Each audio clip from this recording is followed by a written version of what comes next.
Good morning সবাইকে। আজকে আবারও নিয়ে চলে এসেছি একটা সুন্দর মিনি ব্লগ। আজকে ঘুম থেকে উঠতে এত লেট হয়েছে, ফ্রেশ হয়ে দেখি 11টা বাজতে চলেছে। তারপর আমাদের চা বসিয়ে দিয়ে আজকে রান্নাটাও বসিয়ে দিয়েছি। কালকেও ওই মাছ এনেছিল, ওইটা আমি ডিপ ফ্রিজে রেখে দিয়েছিলাম, আর এইটা পুরো বরফ হয়ে গেছে। বাটির সাইজ অনুযায়ী মাছগুলো একবারে জমাট বেঁধে গেছে, আর মাছের তেলটাও কিন্তু সেম, খুব সুন্দর একটা ডিজাইন বনে গেছে।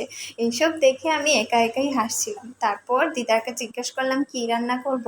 দিদন বলল বেগুন আলু দিয়ে মাছের তেল কর, আর মাছের একটা ঝোল বানিয়ে নে, আর আমাদের জন্য একটু নিরামিষ সবজি শুকনো করে রেখে নিস। দাদু দিদার জন্য রান্না শেষ করে দিদনকে খাওয়ান দিয়ে দিয়েছি, দাদুকেও খাওয়ান দিয়ে দিয়েছি। তারপর আমি খেতে বসে গেছি। আজকে দিদন আমার সাথে খাইনি, একটু আগেই খেয়ে নিয়েছে, কারণ আমার তরকারিটা হতে একটু লেট হচ্ছিল, আর আমার স্নানে গিয়ে অনেক লেট হয়ে গেছিলো। তারপর ঘুম থেকে উঠে ভিডিও এডিট করে আপলোডে ছেড়ে এখন আমি চলে এসেছি চা বানাতে। এদিকে দাদু দিদা বসে আছে টিভি দেখছে, আর এদিকে চা বানাতে এসে দেখি ওই যে পুজো থেকে মিষ্টি এনেছিলাম, ওই মিষ্টিগুলো এখনও রয়ে গেছে। এইটা দেখে মিষ্টিটা আমি খেয়ে নিয়েছি, আর ফ্রিজে যেহেতু ছিল তাই এত মিষ্টি বুঝতে পারিনি। তারপর চা বসিয়ে দিয়েছি। মাকে কল করলাম, মা বললো আজকেও নাকি আসতে পারবে না, ওরা শুক্রবারে আসবে। তাই আমার মনটা খারাপ হয়ে গিয়েছিল, অনেক রাগ হয়েছিল, কিছু করার নেই। তারপর আমার মনটা খারাপ করে চাটা খেয়ে নিলাম।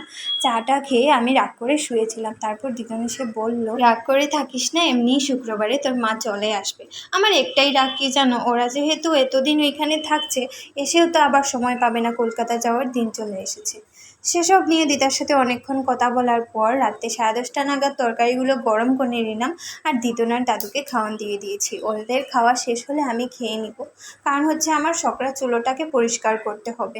তো আজকের মিনি ব্লগটা এতটুকুই। তোমাদের সঙ্গে দেখা হচ্ছে অন্য কোনো মিনি ব্লগে। ততক্ষণ পর্যন্ত তোমরা সুস্থ থাকো, ভালো থাকো, টাটা।